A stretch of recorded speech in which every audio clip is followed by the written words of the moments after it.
দুঃখের ইতিহাস হলো বা আশ্চর্যজনক ইতিহাস হলো, আমাদের দেশ থেকে এ যাবৎ যত মানুষ বাহিরে পড়তে গেছে, যতজনে বাহিরে পড়তে গেছে, কেউই এই দেশের আলেমদের সাথে বড় আলেম হয়ে আসতে পারে নাই। আমাদের অভিভাবকরা আমাদেরকে বলে, হুজুর, এক অভিভাবক ফোন দিল, হুজুর আমার খুব শখ আমার ছেলেকে বাহিরে পড়াবো, মদিনা বিশ্ববিদ্যালয়ে পড়াবে, মক্কাতে পড়াবে, আজহারে পড়াবে, বাহিরে পড়াবে, হ্যাঁ খুব শখ। তো প্রথমবারে তো আর কিছু বলা যায়, ঠিক আছে ভাই আলেম দেখ, আলেমের পরে সব জায়গায় যাইতে পারবে, অসুবিধা নাই। আমাদের অভিভাবকরা মনে করে আজহারে পড়ছে মানে অনেক কিছু পারে, মদিনা ইউনিভার্সিটিতে পড়ে আসছে মানে অনেক কিছু পারে না। প্রথম কথা হইলো এরা কিচ্ছু পারে না।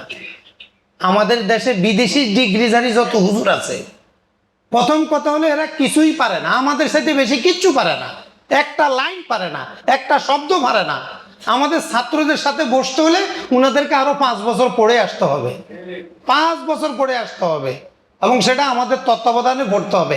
হাতে আন্দাজে পড়লে আমাদের ছাত্রদের সাথে পারবে না, কেতাবাদের কোনো যোগ্যতা নাই। আরবিতে কথা বলে, আর বিদেশে তো বৃত্তি দেয়, বৃত্তি, উপবৃত্তি, বৃত্তি দেয় না সরকারি ভাবে, তো ওখানে লেখাপড়া হয়, বাড়িতে একটা ঘরও করা হয়। তা আমাদের ছেলেরা চিন্তা করে অসুবিধা কি, একটা ডিগ্রিও হবে আবার ঘর বাড়িও হবে। Thanks for watching.